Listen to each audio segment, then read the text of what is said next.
Hey guys, what's up? While I was procrastinating for my next big video, I thought I'd give you a rundown on the Netflix Gerald's game. Should you watch it? Yeah. Unless you have a phobia of BDSM related issues, this is not only a fine example of a Stephen King adaptation, it's a fine example of psychological horror, period. It does whatever that fucking clown movie did wrong, it does that right, which was a lot more than I thought now that I've seen it 3 different times.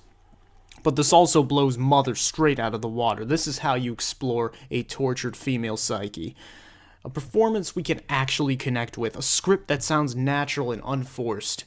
And it took a Netflix original, of all things, to demonstrate this. This is one of those closed quarters sleepwalker thrillers that I haven't had the pleasure of watching in a long time. And this is the two great performances to dig into, like a hungry dog. The synopsis: this is not a film about an old man who plays chess with himself.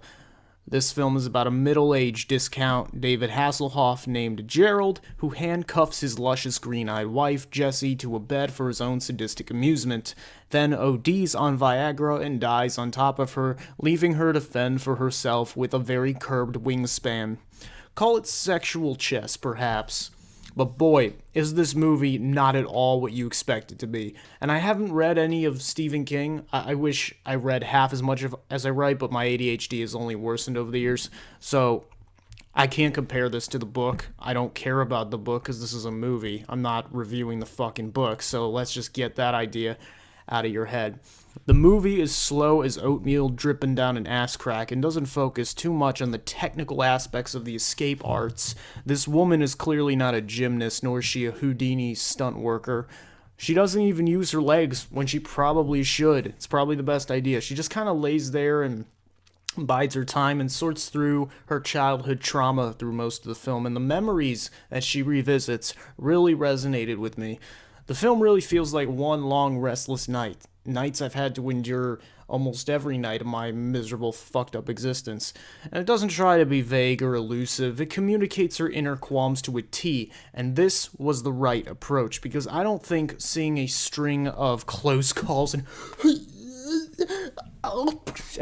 knocking shit over and stuff and grasping just out of her reach, that wouldn't have done justice to the character. Besides, we've seen it done so many times already. The real question it poses to us is not how does she get out of this predicament, but what kind of fucked up person would agree to be chained without at least laying down the rules or at least deciding on a safe word. And couldn't have you just used toy cuffs? There's a reason why it's called role playing. You're playing a role. But no, that's not real enough. The complexities of her psyche are personified in her visions. She talks to clones of herself and Gerald and her father, and it's fascinating to watch. The film explores her relationships with her father and her lover, and the lines between these two figures often become blurred. There's some side shtick with a deformed retard who sneaks into the room every once in a while, and this subplot is too silly even for this material. The ending is terrible, but it passes too quickly to even notice. But the performances are well-rounded and the execution is exceptional about 90% of the time. For that, I bestow the respectable 8 out of 10. If you'd like to see my reviews for older films, feel free to check out the link below, which I don't use anymore because it's sad.